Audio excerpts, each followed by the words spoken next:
পঞ্চমী এখনও দেরি আছে।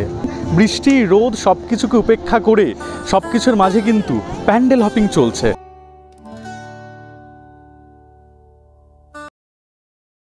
নমস্কার, আমি সিঞ্জন এবং আপনারা দেখছেন TV19 বাংলা। বর্তমানে আমরা দাঁড়িয়ে আছি অর্জুনপুর আমরা সবাই ক্লাবে।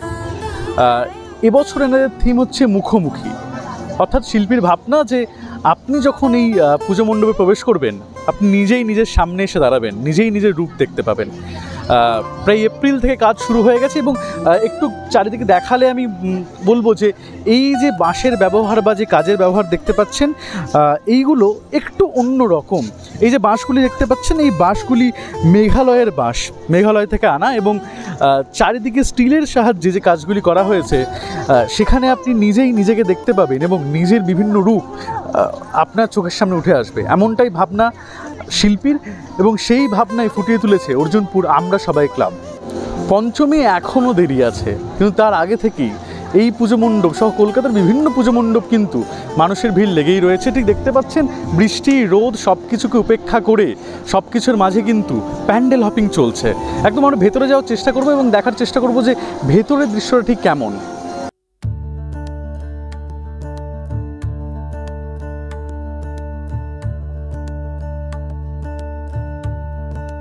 আচ্ছা, একদম স্কুল থেকেই মানে ঠাকুর দেখা শুরু হয়ে গেছে? হ্যাঁ, মানে আজকে কি স্কুল ছুটি হয়ে গেছে নাকি? তার আমাদের লাস্ট এক্সাম ছিল তো ওটার পরে ডাইরেক্ট বেরিয়ে গেছি ঠাকুর দেখতে।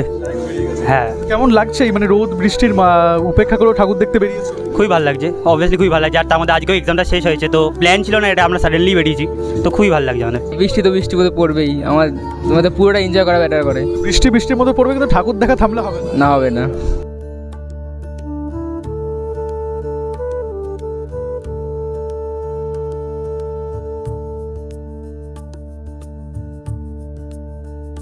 এই যে বৃষ্টি রোদ এই সব কিছুর মধ্যে প্যান্ডেল হপিং চলছে, কেমন লাগছে?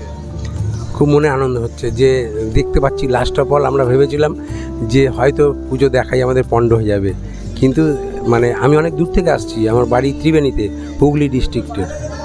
তো মানে ঠাকুর দেখতে আসবে এরকম মনের মধ্যে অনেক দিন থেকে কিন্তু আমাদের প্ল্যান ছিল, কিন্তু এই বৃষ্টি হঠাৎ করে যখন শুরু হলো তখন আমি ভাবলাম যে গেল, তাহলে আর যাওয়া হবে না। আমার মেয়ে বললো যে বাপি গেল আমাদের ঠাকুর দেখা কলকাতায়, কিন্তু লাস্ট অফ অল হলো।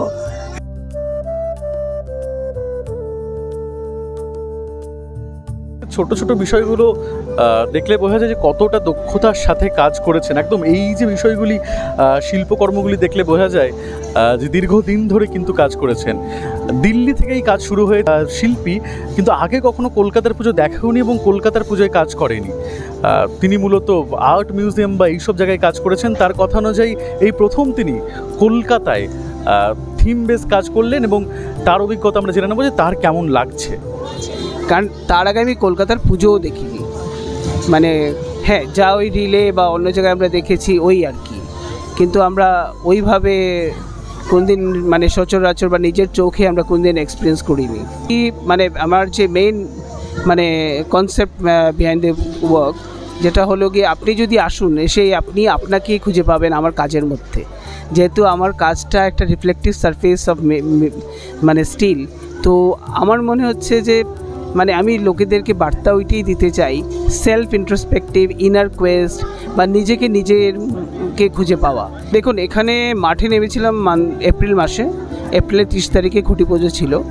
বাঁশের কাজগুলো যেগুলো দেখছেন সবগুলোই এখানে করা, আর যে স্টেনলেস স্টিল বা আদার যে আর্টওয়ার্কগুলো ওইগুলো আমার দিল্লি স্টুডিও থেকে ট্রাভেল করেছে।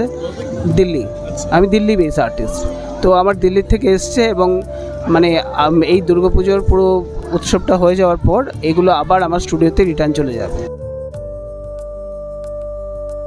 এতক্ষণ আপনারা দেখলেন অর্জুনপুর আমরা সবাই ক্লাবের পুজো মণ্ডপ এবং শিল্পী বার্তা, শিল্পীর ভাবনা, সেটাও আপনাদের সামনে তুলে ধরলাম। আপাতত এখানেই শেষ করছি, দেখা হচ্ছে পরের পুজো মণ্ডপে।